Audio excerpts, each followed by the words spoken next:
The next expedition to the space station launches. Trump signs an executive order allowing mining in space, and 50 years on from NASA's successful failure.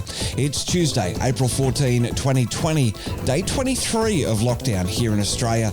Our Bradathon week continues, so let's talk some science. Across Apple Podcasts, Spotify, Google Podcasts and YouTube, this is Talking Science with Dr. Brad Tucker and Matt Miller. Yes, indeed. The Bradathon week continues. Dr. Brad Tucker, happy Quarantine Tuesday. Yes. Another Tuesday. The lockdown is continuing. Australia seems to be flattening the curve, which is nice. The rest of the world not doing so well. Our compatriots in America are sort of struggling as the virus intensifies over there. But we're chugging through and getting into the thick of it. So it's we're evolution. Let's say that. Well, we have a jam-packed show, but before we kick into it, of course, you can find Brad on Twitter at btucker22, on Facebook, Dr. Brad Tucker. There's some really cool live streams coming up that we spoke about yesterday. There's a link to that chat in the video description. You can find Trekzone all over social media. Just search for Trekzone. You can find me on Twitter as well at Miramat86. Brad, let's dive into the headlines. Talking Science Headlines. And Brad, this is really cool because we are talking about an asteroid that's probably not going to hit us, but it's going to come very close. Yeah, relatively close. It's coming within 16 times the Earth-Moon distance, which is quite close. A mere 6.2 million kilometers, but it's also about 4 kilometers wide. So we like to keep track of these things. They're coming close in a couple weeks. It poses no harm at all, and you will hear it more and more in 1998 OR2, but it will pass us safely by. But another reminder of stuff flying overhead and other potential catastrophes we could have on this Earth that luckily we're not going to have. Well, we're going to dive into that one in a couple of weeks' time when we get closer to the day. There's some really cool facts to learn about this one. But for now, as we continue the headlines, it's the second anniversary of TESS on Sunday. That's right. And so we'll talk a little bit more about, kind of what TESS has done in 2 years next week. But it's NASA's replacement Kepler Space Telescope, and it's amazing. It's already been up there for 2 years, and it's doing some fabulous things. So we'll kind of dive into what it's found and what it's going to still find. And another anniversary, it's the anniversary of Hubble as well in a couple of weeks' time, which we'll also dive into deep in a couple of weeks. The 30th anniversary of Hubble is on April 24th U.S. time. It's amazing to think it's been up there for 30 years and still going strong. I think we'll need to talk for about 3 hours to go through all the big discoveries of Hubble in a week. So, bear with us.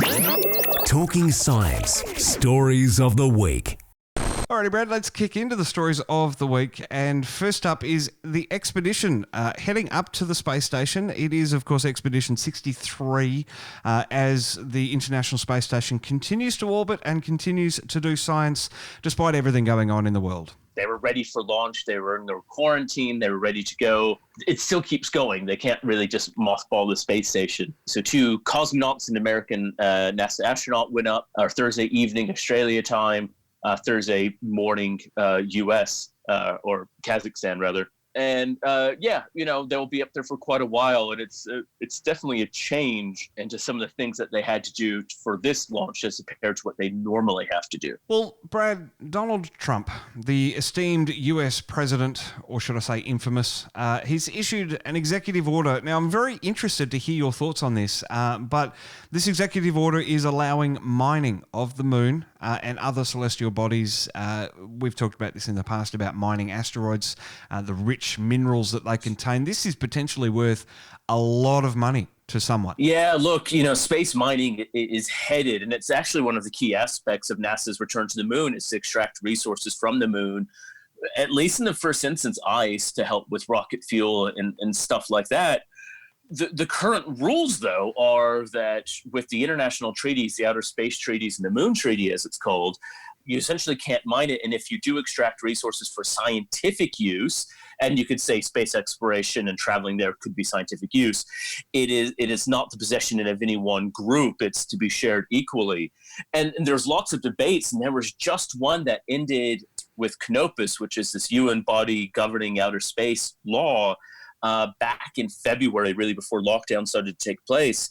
And they were debating this bill and, what to do. Kind of the old treaties aren't representative of the technology we have. So how do we move forward cohesively? And last week, Donald Trump issued this executive order saying, doesn't matter. We are going to go ahead. You can extract resources. But also, more importantly, there was a bill passed in 2015 by Congress that said that U.S. companies are allowed to mine and keep their stuff. That essentially they were saying the U.S. signed a treaty. We didn't sign a treaty for the companies in the U.S., even though that's kind of what the law says. But now this also says not only can the companies do it, but NASA and government agencies as a whole can do it. So it's going to actually become a really big issue that is not necessarily as appreciated as much as it should be. Well, our last story of the week, Brad, is the 50th anniversary of Apollo 13. As people are watching our in-depth chat about this story, it is Friday, and Friday, April 17, is 50 years since they successfully splashed down back on Earth. But today on the main show on Tuesday is pretty much the day where the problems all started, about 2.5 days into the mission. That's right. Just shy of 56 hours after the launch, they had the explosion when the oxygen tanks, which created everything.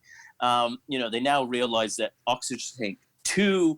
It was actually because there was Teflon coating inside that actually created the explosion, but everything was fairly smooth sailing. They had some issues with personnel launching and, a few kind of normal things that happened, so to speak.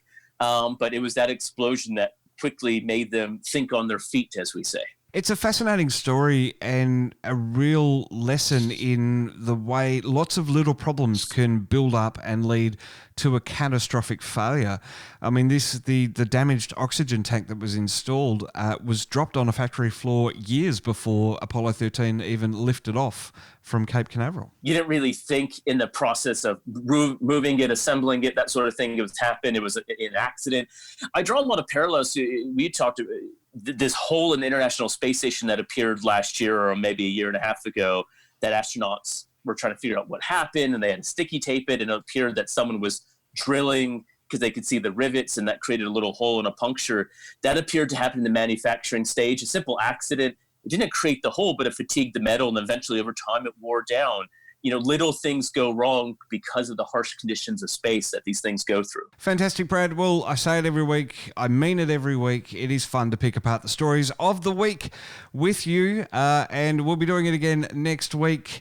For everyone that listens in depth to our stories of the week, it's been fun to have a Bradathon week. We should do it again where you're a guest for 5 days. It feels like it was only 2, probably because we only recorded for 2, but we stretch it out to 5. Brad, it's been fun. It's been real. Let's do it again next week. Is that what they say, the magic of television and radio? That's right, exactly.